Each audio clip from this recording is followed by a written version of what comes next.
జై జై సద్గురు బ్రహ్మ మహారాజ్ కి జై. గురు బ్రహ్మ గురు విష్ణు గురుదేవో మహేశ్వర గురు సాక్షాత్ పరబ్రహ్మ తస్మై శ్రీ గురవే నమః. జై సద్గురు బ్రహ్మ మహారాజ్ కి జై. అమలాంబా శ్రీమతి ఘంటకోట సుభద్రమ్మ సద్గురు బ్రహ్మ మహారాజ్ కి జై. శ్రీ ఆకాశ పప్పారావు సద్గురు బ్రహ్మ మహారాజ్ కి జై. శ్రీధర శివరామ దీక్షిత సద్గురు బ్రహ్మ మహారాజ్ కి జై. శ్రీమత్ పరం బ్రహ్మ గురుం స్మరామి. శ్రీమత్ పరం బ్రహ్మ గురుం భజామి. శ్రీమత్ పరం బ్రహ్మ గురుం సదామి. శ్రీమత్ పరం బ్రహ్మ గురుం నమామి. సద్గురు బ్రహ్మ మహారాజ్ నమో నమః. మనం గురు శిష్య అన్యోన్య దర్శనం అయ్యింది.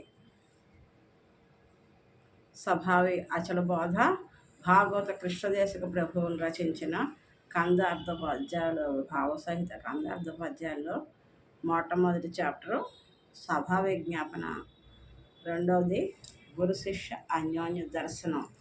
2 అయ్యాయి అధ్యాయాలు. 3వ అధ్యాయంలోకి ఈరోజు ప్రారంభించుకుంటున్నాం. గురువుగారు అన్నారు కదా, జన్మమరణాలు దాటే సాధన ఏదైనా ఉంటే నాకు చెప్పండి అని ఆ శరణాగతుడైన శిష్యుడు అడిగినప్పుడు గురువుగారు చెప్తున్నారు. మొదలచలంబు నెరిగించదా విదితముతో లేని ఎరుక వివరింతు పైన తుదకెరుకను విడిపించదా మదిలో నా మాట నమ్మి మరి వింటివేని చంచల బుద్ధి మానుంటివేని అన్నారు కదా. అలాగే మీ అంతటి వారు లేరని, మరి జగత్తులో మీ అంత సత్తా గల బ్రహ్మ సాక్షాత్కారం చేయించగలిగే, మరణాలు దాటించగలిగే మరి గొప్ప గురువులు ఇంకొకరు లేరని మీ పాదాలని ఆశ్రయించి వచ్చాను. నాకు అర్థమయ్యే విధంగా వివరంగా చెప్పండి అని గురువుగారుని శిష్యుడు అడిగాడు. అప్పుడు మొట్టమొదట అచలాన్ని తెలియజేస్తానని వాగ్దానం చేశారు కదా. అందుకని ఇప్పుడు 3వ చాప్టర్లో అచల లక్షణం. అచలం అంటే ఏంటి, ఎరుకంటే ఏంటి? ఎరుకంటే మాయ. ఈ మాయలోనే మనం, ఈ మాయ తెరలోనే మనం పుడుతున్నాం, వృద్ధి చెందుతున్నాం, లయం అవుతున్నాం, మళ్ళీ కర్మ బంధంగా మళ్ళీ జన్మిస్తున్నాం, మళ్ళీ వృద్ధి చెందుతున్నాం, మళ్ళీ అంతమవుతున్నాం. ఈ మాయ తెరను దాటలేకపోతున్నాం.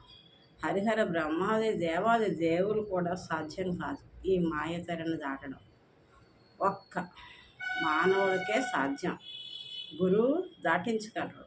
గురుసేవ భాగ్యం పొంది అచల గురువు పాదం పట్టి ఎవరైతే అచల దీక్షను అనుసరించి మంత్రధ్యానం చేసుకుంటూ యథార్థ విషయాన్ని గ్రహిస్తారో గురువు ద్వారా, వారు మాత్రమే ఈ జనన మరణాలు దాటగలరు.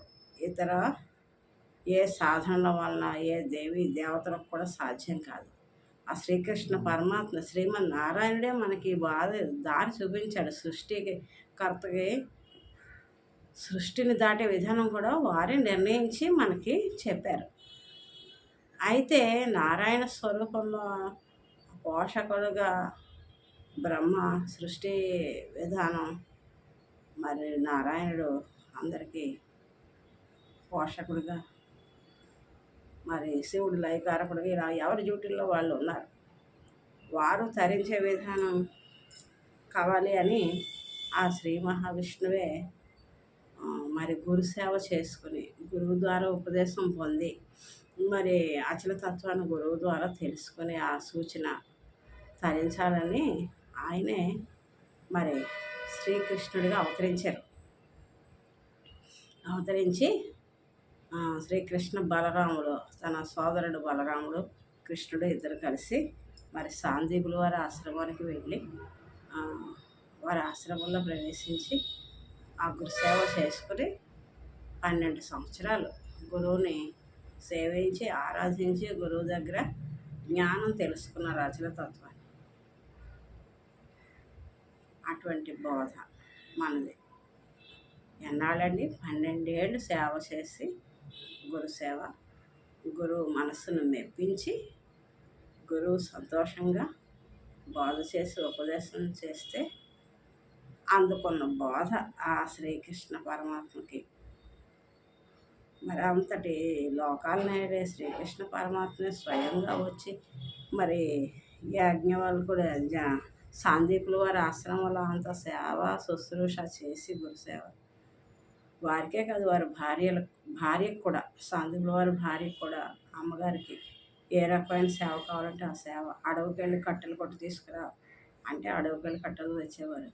ఆశ్రమం అంతా చెట్టు చేవలు అన్నీ ఆకులు అవి రాలిపోయి దుమ్ము ధూళి చేరుంటాయి. ఇవన్నీ శుభ్రం చేయంటే చీపురు పట్టి తుడిచేవారట. మరి శ్రీకృష్ణ పరమాత్మ గురుసేవ భాగ్యం అలా చేసుకుని ఆయన గురుపత్తికి గురువుకి కూడా సంతోషం కలిగేసి మనసుకి వారి దగ్గర ఉపదేశం పొందారు ఈ అచలతత్వాన్ని. సాందీపుల వారి కృష్ణుడికి, కృష్ణుడు అర్జునుడికి, అర్జునుడు ఉద్ధవుడికి అలాగా బోధ మనకి శ్రీధర స్వామి వారు గ్రహించారు. వారి నుంచి శ్రీధర స్వామి శివరామదేశుల వారికి ఇచ్చారు. శివరామదేశుల వారు మరి నాగన్నార్యుల గారికి, మన వంశ గురువులకి ఇలాగ అపబ్రహ్మం గారికి కూడా ఇచ్చారు. శివరామదేశుల వారికి 4 శిష్యులు. ఆ 4 శిష్యులకి గల శిష్యులకి వారి ద్వారా ఇలా బోధ శిష్యులకి ఒకరి నుంచి ఒకరికి గురువు నుంచి సంప్రాప్తమై నేటి మన దాకా వచ్చింది. అంటే ఇది గురు పరంపర గల విద్య, బ్రహ్మ విద్య. మరి దీంట్లో అచలతత్వాన్ని తెలుసుకుందాం. గురువుగారు మొదలచంబును ఎరిగించదు విదితంతో లేని ఎరుక వివరింతుపై తొదకెరుకను విడిపించదు మదిలో నా మాట నమ్మి మరి వింటివేని అని. పరిపూర్ణం ఒకటి లేనెరుక అనేది ఒకటుండు పరిపూర్ణ వెరుకాలు నెరిగి ఎరుకన మాను భక్త వినుమానెను సంశయమిక బాధింపదనను అని చెప్పారు మొట్టమొదటి పద్యం. మొదల పరిపూర్ణం అంటే పరిపూర్ణం ఒకటి లేనెరుక అనేది ఒకటుండు పరిపూర్ణ వెరుకాలు నెరిగి ఎరుకను మాను భక్త వినుమాను సంశయమిక బాధింపదనను అంటే ఏంటి? పరిపూర్ణం ఒకటి అనేది ఉంది, ఎరుక అనేది లేని ఎరుక అనేది ఒకటి ఉంది. ఈ పరిపూర్ణం ఎరుక 2 తెలుసుకుని లేని ఎరుకని లేకుండా చేసుకోవడమే గురుబోధ. నిన్నంటదికి ఏ బాధ సంశయమే కలగదు అని చెప్పారు. అది గురువారు పరిపూర్ణమ్మని ఎరుకని ఇవి 2 ఎట్టు ఎరుకోద్భవం ఎందు ఎరుకజన చోటు అయ్యేది ఎరిగించమని అట్లనే గురుడు ఎరిగించున్నాను. గురుగారు పరిపూర్ణం ఒకటి ఉంది, ఎరుక అనేది ఒకటి ఉంది, పరిపూర్ణాన్ని ఎరుకని తెలుసుకోమన్నారు. మరి పరిపూర్ణం అంటే ఏంటి, ఎరుక అంటే ఏంటి, నాకు వివరంగా చెప్పండి. ఈ సందేహాలు మళ్ళీ మళ్ళీ నాకు కలగకుండా మరి బోధలో మర్మం ఏం పెట్టకుండా నాకు క్షుణ్ణంగా చెప్పండి. మీ పాదాలను నా హృదయ పద్మనందు ఉంచుకొని నిత్యం పూజ చేసుకుంటాను అని శిష్యుడు అడుగుతాడు. అప్పుడు గురువుగారు సరేనని మొదలచలం నెరగించదు విదితంతో లేని ఎరుక వివరిత పైన తొదకెరుకను విడిపించడం మదిలో నా మాట నమ్మి మరి వింటివేని చంచల బుద్ధి మానంటివే పలుగురు నేను చూసి భరి శభాసి ద్రవాకెదురు ఎదురు విధముగా నేను చేసేదా మరి వింటివేని చంచల బుద్ధి మానంటివేని అని చెప్పారు. చెప్పిన ప్రకారంగా ఈ చాప్టర్ అచల తత్వం, అచల లక్షణం. పుట్టుట గిట్టుట లేకను పుట్టి గిట్టేటి ఎరుక పోడి మెరుగకన్ చట్టువలె కదలకుండును బట్ట బయలిట్టిదని భావింపదగును ఎరుక లేక సేవింపదగును వట్టి ఆశల చేత పట్టుబడకను ఈ గుట్టు దేశిక నోట గట్టిగా తెలుసుకొని భావింపదగును ఎరుక లేక సేవింపదగును అన్నారు. పరిపూర్ణ పరబ్రహ్మము జనన మరణాలు లేనిదే, జనన మరణములతో కూడిన ఎరుక యొక్క జాడ ఎంతమాత్రం తెలియనిదే చట్రాయి వలె ఉన్నది. చట్రాయి అంటే నదుల్లో ఒక పెద్ద పెద్ద పాషాణాలు ఉంటాయి, రాళ్ళు. అది నది ఎండిపోయినప్పుడు మనకు కనపడుతుంది. నీరు ఇంకిపోయి ఎండాకాలంలో ప్రవాహం తగ్గినప్పుడు ఆ చట్రాళ్ళు మనకి కనపడతాయి. నల్లరాళ్ళు ఆ భూమిలోంచి అలా పాతుకుపోయి అలా ఎన్నో సంవత్సరాల నుంచి ఉంటాయి. అవి కదలవు. మనం కదిలిద్దామన్నా కదలవు. గట్టిగా పట్టుకుని ఉంటాయి. నేలని అంటిపెట్టుకొని ఉంటాయి. అయితే దాని మీద ప్రవాహం, నీటి ప్రవాహం ఎంత ఉధృతంగా ప్రవహించినా అది కదలదు.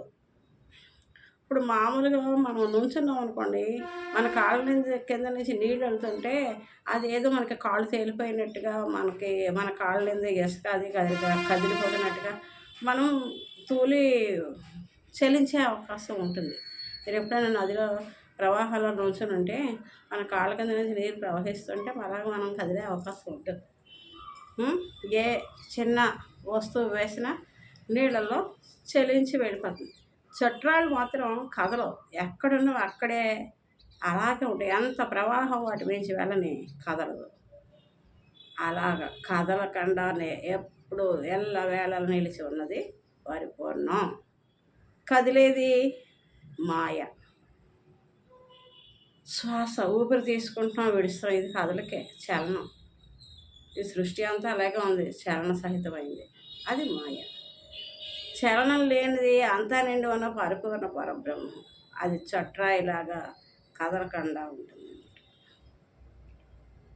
అది పరిపూర్ణ పరబ్రహ్మము. జనన మరణాలు లేనిది. అన్నిటికీ జనన మరణాలు అంటే చూసే ప్రతి వస్తువు జగత్ అంతా కూడా జనన మరణాల్లోనే ఉంటుంది. ఒక వస్తువు ఉంటుంది, దానికి కొంతకాలం ఉంటుంది సమయం, అయ్యాక అది నశిస్తుంది. ఒక జీవి పుట్టుకుంది, కొంతకాలం ఉచ్చ స్థితి, తర్వాత లయం. అలాగే సృష్టి కూడా ప్రతిదీ ఉత్పత్తి, స్థితి, లయాలు కలుగుతాయి. కానీ పరిపూర్ణం ఎక్కడ పుట్టింది? దానికి పుట్టుక లేదు. అంతా నిండి ఉన్న పరబ్రహ్మ. దానికి మొదలెక్కడ కొనెక్కడ అంటే ఎవరు కనుక్కోలేరు. కొన్ని ఏదైనా ముందుకెళ్ళి చూద్దామంటే మనకన్నా ముందు ఉంటుంది. అంతా నిబిడీకృతమై సూది మనము సందు లేక అంత బ్రహ్మమే నిండి ఉంది. దర్శించాలి. దర్శించే జ్ఞానం గురువు ద్వారా తెలుసుకోవాలి. కళ్ళతో చూసే వస్తువు కాదంటారు. ఎందుకంటే శరీరరహితం కదా అది. ఆత్మరహితం. శరీరరహితం, ఆత్మరహితం, ఆత్మాతీతం, కేవలాత్మ పరిపూర్ణం. నీలో నేను తెలుసుకుంటున్నాను, వింటున్నాను, తింటున్నాను, అంటున్నాను అనే తెలివి ఏదైతే ఉందో దాన్ని మీరిన వస్తువు పరిపూర్ణం. అది లేని స్థితి మనం అనుభూతి చెందాలి. అనుభూతి చెందే నీవు కూడా ఉండకూడదు. పూర్తిగా రద్దయిపోయిన అహం రద్దయిపోయిన విధానం ఏదైతే ఉందో అహం రహితమైంది, తన్మాత్ర రహితమైంది, లేశమైన లేనిది, తన్మాత్రలు లేశమైన లేని స్థితి ఏదైతే ఉందో స్థితి రహితమైన స్థితి, అది పూర్ణ స్థితి. అంత నిండున్న బ్రహ్మస్థితి, అది పరిపూర్ణం. అది అంత నిండి నిబిడీకృతమై ఉంది. నదిలో ఉన్న చొట్ట ఏ విధమైతే కదలిక లేకుండా ఉందో అలాగ కదలిక లేదు. ఇదిగో ఇలా అన్నాం. కదలిక ఎక్కడుంది? నీలో ఉంది. దీనిలో ఉందా కదలిక? లేదు. కదలని వస్తువు ఇదే. 100కి 100 పాళ్ళు. నువ్వు ఉన్నా లేకపోయినా ఉన్నది ఇదే. సద్గురు వాక్యం. జై గురుదేవ. గ్రహించే వాళ్ళు దర్శిస్తారు. గురు కరుణతో మాత్రం అర్థమవుతుంది. అర్థమైతే ఆనందం, అద్దుల్లేని ఆనందం, అవధుల్లేని ఆనందం నేను పొందాను. మీరు పొందండి. తెలుసుకోండి.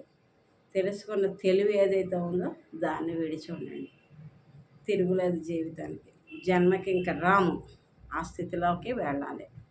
జై గురుదేవ. పరిపూర్ణ పరబ్రహ్మము జనన మరణములు లేనిదై జనన మరణములతో కూడిన ఎరుక యొక్క జాడ ఎంత మాత్రము ఎరగనిదే. ఇది ఏదైనా ఎరుగుతుందా? ఎరగదు. దీనికి అన్నీ దీంట్లో జరుగుతూ ఉంటాయి. పుట్టుక, చావులు, సృష్టిలు, బ్రహ్మాండాలు అన్నీ దీంట్లోనే వస్తూ ఉంటాయి, ఉత్పత్తి అవుతూ ఉంటాయి.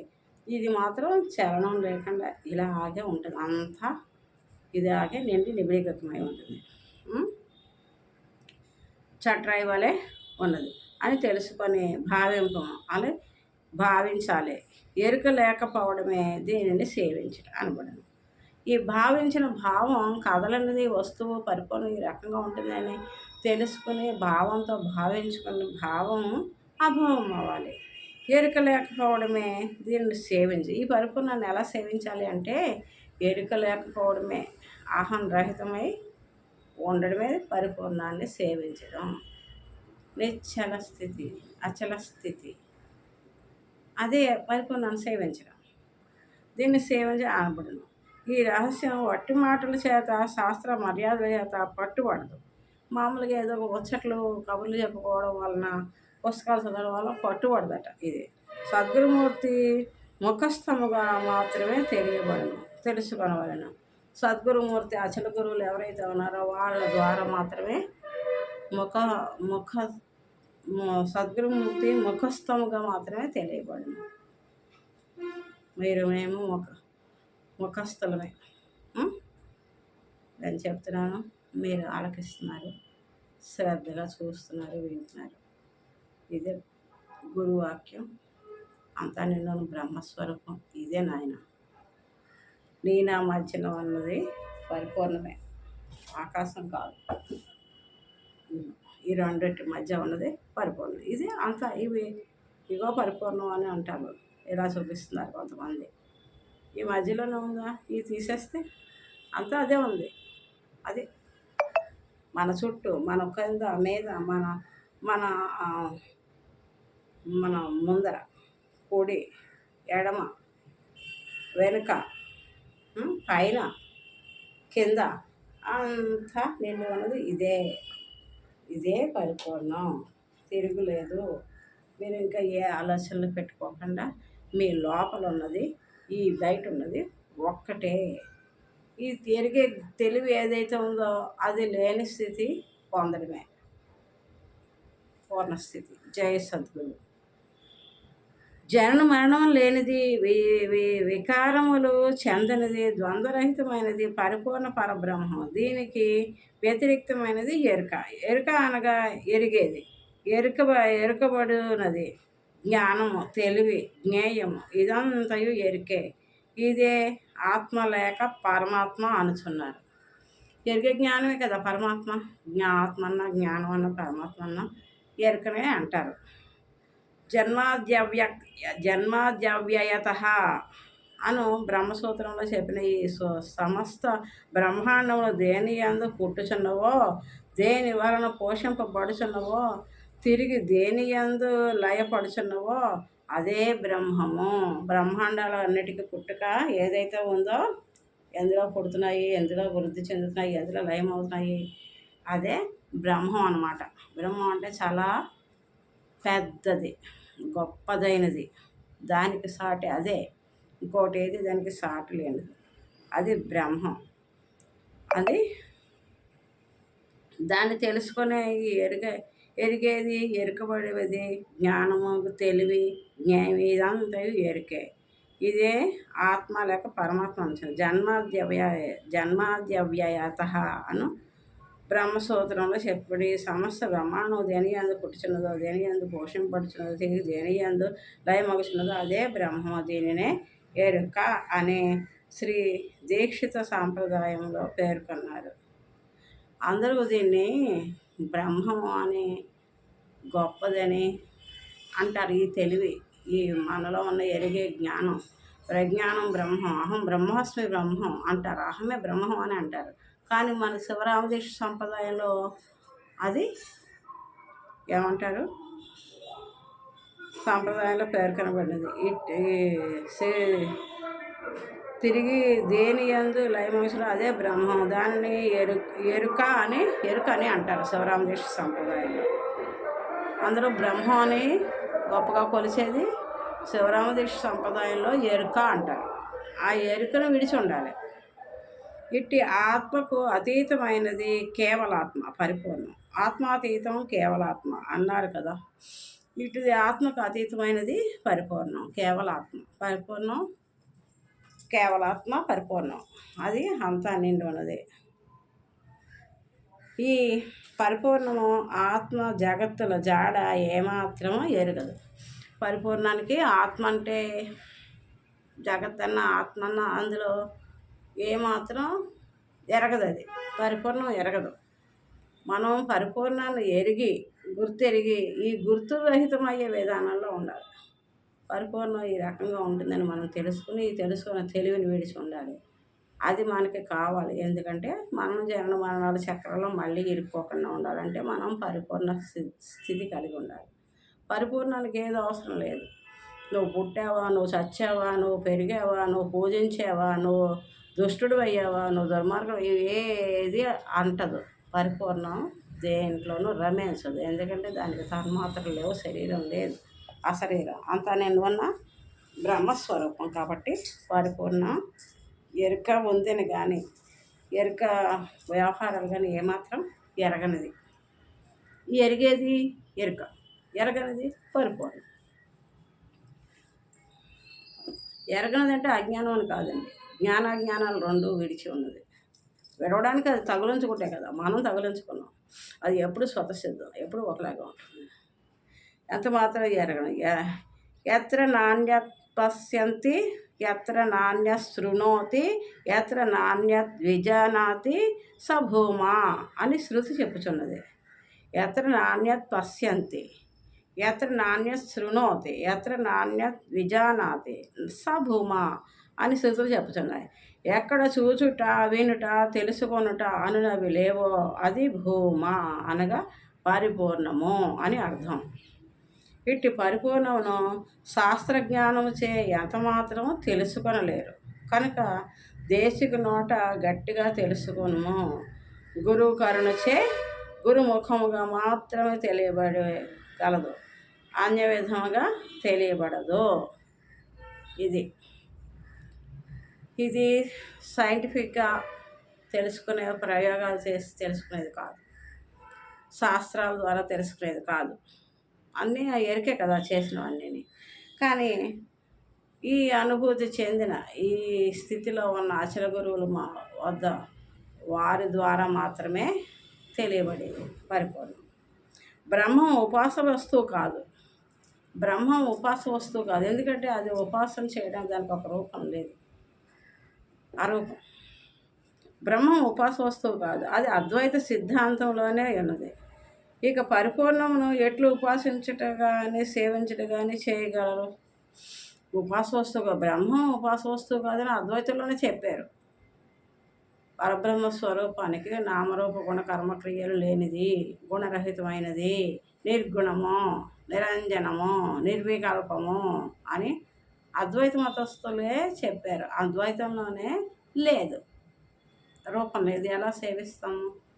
ఆ ఈశ్వరానుభవం కలిగి ఆ ఆనంద స్థితిలో ఉండడమే కానీ జీవబ్రహ్మైక్యం అయ్యి నేను ఈశ్వర స్వరూపాన్ని నేనే అయ్యి ఉన్నాను, అంతా నిండి ఉన్న జగత్ కారణుండి ఎవరైతే ఉన్నాడో అదే నా స్వరూపం అని అనుభూతి చెంది జీవబ్రహ్మైక్య స్థితిలో ఉండవే కానీ దాన్ని అర్చించడానికి కూడా సాధ్యం కాదు. బ్రహ్మ స్థితిని అది ఉపాస వస్తువు కాదు. ఇక పరిపూర్ణం ఎలా ఉపాసించారు కదా, అందులో అహంతో కూడిన అహంతో కూడిన బ్రహ్మాన్నే మనం ఉపాసించడానికి అవకాశం లేదు, అరూపం అన్నారు. మరి అహంరహితమైన విధానంలో పరిపూర్ణాన్ని ఎట్లా సేవిస్తాం? అక్కడ నీవన్న వస్తువు లేదు, నేనన్న వస్తువు లేదు. మరి నీవు లేను ఉంటే మనకు అన్నీ ఉంటున్నాయి. నువ్వు నేను లేని స్థితిలో, నిజస్థితిలో ఏముంది? సేవించే విధానం ఎట్లా ఉంటుంది? ఆ తెలుసుకునే తెలివి ఏదైతే ఉందో దాన్ని విడిచి ఉండడమే పరిపూర్ణాన్ని సేవించడం. పరిపూర్ణం ఎరుక మొత్తము రెండే కదా ఉన్నవి. అందులో ఎరుకను సేవించుటే పరిపూర్ణమును సేవించుట అగును. ఇంతకన్నా పరిపూర్ణమును పూజించుట, సేవించుట మరే విధంగాను నెరవేరదు. పరిపూర్ణం ఉన్నదని గుర్తించిన ఎరుక లేకపోవటకే పరిపూర్ణము సేవించుట.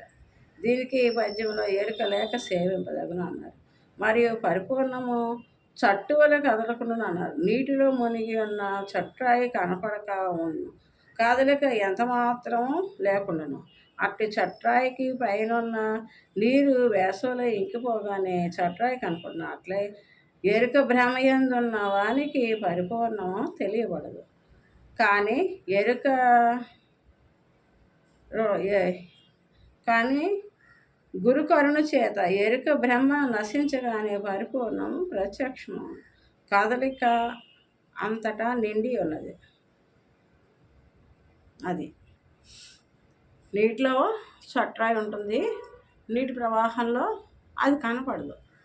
ఎండాకాలంలో నీరు ఇంకిన తర్వాత అందులో చట్రాయిలు కనపడతాయి. అలాగే ఎరుక బ్రహ్మలో బాసిన శిష్యులకి మాత్రమే గురుకరుణ చేత పరిపూర్ణ దర్శనం లభిస్తుంది, కానీ ఇతర సాధనల వలన సాధ్యం కాదు అని చెప్తున్నారు. అలభద్రాచలమైనను గాని అమర్నాథపురమైనను గాని కంచి తిరుపతి కావేరైనను గాని కాళహస్తి కాసైనను గాని ప్రతిలేని పరిపూర్ణమునుగని పలుకకుండవలెరా దేశికుడే సర్వం బనరా, దేశికుడే సర్వం బనరా. అంటే మనం ఏ దేశం తిరిగినా, ఎక్కడికి వెళ్ళినా, ఏ తీర్థయాత్రలు సేవించినా, ఎన్ని కొండలెక్కినా అంత నిండు ఉన్న ఈ బ్రహ్మస్వరూపాన్ని దర్శించాలి. అచలమై ఉండాలి. అచలం మాట్లాడుతుందా? మాట్లాడు. దీనికి ప్రతి ఉందా? ఈ రకంగా ఒక వ్యక్తిని పోలిన ఇంకో వ్యక్తి ఉంటారే కానీ ఈ పరిపూర్ణ బ్రహ్మాన్ని పోలిన ఇంకో బ్రహ్మ ఉండదు. దీన్ని తెలుసుకొని ఈ తెలుసుకున్న తెలివి ఏదైతే ఉందో అది విడిచి ఉండదు. ప్రతి లేని పరిపూర్ణమునుగని పలుకకుండవలెరా దేశికుడే సర్వం బనరా, దేశికుడే సర్వం బనరా. దేశికోత్తముని చరణ తీర్థమును కాశీ గంగయనరా దేశికుడే సర్వం బనరా, దేశికుడే సర్వం బనరా అని గురువు సేవ భాగ్యం గురించి మనకి పెద్దలు చక్కగా అందించారు. మంచి మంచి వేదాంత తత్వాలు. సద్గురుమూర్తి అచల గురువు ఎక్కడుంటే అక్కడే కాశీ ప్రయాగ, కాశీ గంగా ప్రయాగ అంటారు. త్రివేణి గంగా యమున సరస్వతులను ప్రయాగ నదికి సమం. సద్గురుమూర్తి ఎక్కడ ఉంటారో అచల ఋషులు, అచల గురువులు అదే త్రివేణి సంగమంగా భావించాలి. వారి పాదతీర్థ సేవనం సర్వదోష నివారణ, పరిపూర్ణ దర్శనానికి అది ఆనంద సిద్ధి కలగడానికి ఒక్క బిందువు చాలు. అటువంటి అచల గురువుల్ని మీరు వెదికి పట్టుకోండి, వారి పాద సేవ చేయండి. వారి పాదతీర్థాన్ని మనలో ఉన్న అజ్ఞానం తొలగించుకోవటం కోసం తీసుకోవాలి, తాగాలి, శిరస్సును ధరించాలి. అంతఃశుద్ధి బాహ్య శుద్ధి కలగాలి. అంటే పైన నీళ్లు చల్లుకుని బాహ్య శుద్ధి, లోపల పుచ్చుకోవడం అంతఃశుద్ధి కలుగుతుంది. ఆ తర్వాత మలినం లేని అద్దంలో మన రూపం అందంగా ఎలా ప్రకాశవంతంగా కనపడుతుందో అలాగ గురువు మనకి పరిపూర్ణ దర్శనాన్ని కలిగిస్తారు. ముందు మనలో ఉన్న వికారాలు వదులుకోవాలి. అరిషడ్ వర్గాలు అవే జరుపుకుపోతూ ఉంటాయి. మనం పిలవక్కర్లేదురా, నువ్వు నా ఇంటికి వచ్చి నా ఇంట్లో ఉండు అని అతిథిని పిలిచినట్టుగా పిలవక్కర్లేదు. సమయాన్ని బట్టి అవి వస్తూ ఉంటాయి. అరిషడ్ వర్గాలు కామం, క్రోధం, లోభం, మోహము, మదము, మాత్సర్యం. ఇలాగా కామం కోరిక, ఏదైనా ఒక వస్తువు కావాలని సంకల్పం, కోరిక కలుగుతుంది. ఆ కోరిక తీరకపోతే క్రోధం వస్తుంది. ఏదైనా వస్తువు, ఒక వ్యక్తో ఏదో మనకి చెందాలి అనుకుని మనం తపన పడింది మనకు కాకుండా వేరే వాళ్ళకి వెళ్ళిపోతే మనకి క్రోధం కలుగుతుంది వాళ్ళ మీద. ఆ క్రోధం వలన ఎన్నో అనర్థాలు చేస్తాం. దానివల్ల కర్మఫలం మళ్ళీ పోగొడుతుంది. జన్మకు కారణం అయ్యేది అవే. కామం కోరిక వల్లనే కోపం వస్తుంది. అది చెందకపోతే కొన్ని కోరిక సిద్ధించింది, నీకు ₹1,00,00,000 ధనం కావాలని కోరుకున్నావు, సిద్ధించింది. దాన్ని ఇతరులు లాక్కెళ్ళిపోతారేమోనని ఒక విధమైన భయం. పోనీ మన వస్తువు ఇంకొకళ్ళు కలిగి ఉన్నారు, వాళ్ళు తీసుకుంటారు. మాయ చేస్తాం, ఇంకోటో ఏదో వాళ్ళ మీద మాత్సర్యం, డబ్బు ఉన్నదని ఒబ్బడం, లోభం, లోభి వచ్చిన దాన్ని వదలకుండా దాచేస్తూ ఉంటాం. లోభం, దానిపైన మోహం, ఆశ కలిగి ఉంటాం. అది ఎవరన్నా మనకి దూరం చేస్తే వాళ్ళ మీద కోపం, ఇలాగే జీవితం అయిపోతుంది. అందుకని వాళ్ళని మనం దగ్గరికి రానివ్వకూడదు, అంత శత్రువులు వాళ్ళు. కామక్రోధ లోభ మదం మాత్సర్యాలు, వాడిని మనం దూరం చేసుకుని ఏ ఆపేక్ష జనించిన ఆయాపేక్షలల్ల అని విడవంగవాడు క్షేమం కొరకే అని పద్యం. ఏ చిన్న ఆపేక్ష కలిగినా ఇది కూడా ఏరిక మహత్యమే అని దాన్ని విడిచి మరి గురుమంత్ర ధ్యానంలో మనం ఉండగా పరిపూర్ణ కటాక్షం కలుగుతుంది. ఎరుకలేని స్థితి తప్పనిసరిగా అనుభూతి చెందుతాము.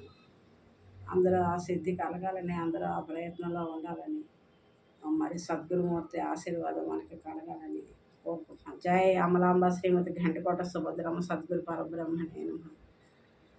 నిర్వికారాయ సకల నిత్యముక్తిదాయకాయ నిర్గుణాయ నిర్మలాయ నిత్యమంగళం జై సగుణ నిర్గుణ రహితాయ సంకల్పవర్జితాయ సర్వసాక్షాతీతునకు సత్యమంగళం జై. చేష్టలన్నీ ఒడిగిపోయే చేసేదేమి లేకపోయే శేషమ్మ మనసు మీలో చేరే మంగళం జై. పరిపూర్ణాయ సకల భవ్య దివ్య రూపాయ పరశురామార్య సీతారామ మంగళం. మంగళం గురుదేవాయ మహనీయ గుణాత్మనే సర్వలోక శరణ్యాయ సాధురూపాయ మంగళం. జై సద్గురు బ్రహ్మ మహారాజ్కి జై. సమస్త సాధు భక్త మండలికి జై. పూర్ణమద పూర్ణమిదం పూర్ణాత్ పూర్ణముదస్య పూర్ణస్య పూర్ణమాదాయ పూర్ణమేవావశిష్యతే. ఓం శాంతి శాంతి శాంతి. సర్వే జనా సుఖినో భవంతు, సమస్త సన్మంగళాని సంతు. ఓం శాంతి శాంతి శాంతి. లోకా సమస్తా సుఖినో భవంతు.